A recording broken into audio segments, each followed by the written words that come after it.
You know, you want to keep them lubricated, maintained well, sharp blades. A lot of guys like to put the blade on here and go this way.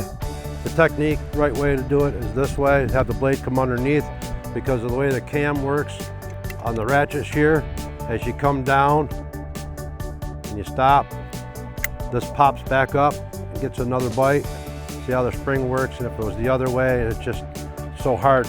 This handle is the one that's operating that ratchet gear.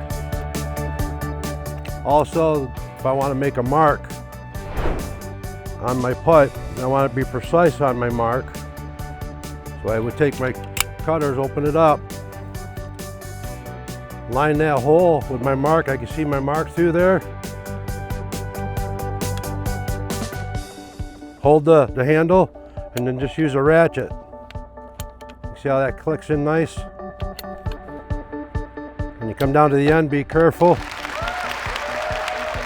And if you can see my mark, see how precise I was? You can see the mark right there by my finger.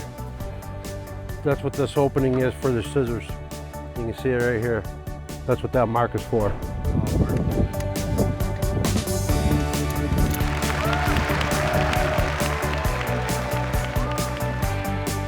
And that's your REED Ratchet Shears. Nice cut, Thomas. You know why, don't you? Because they're REEDs.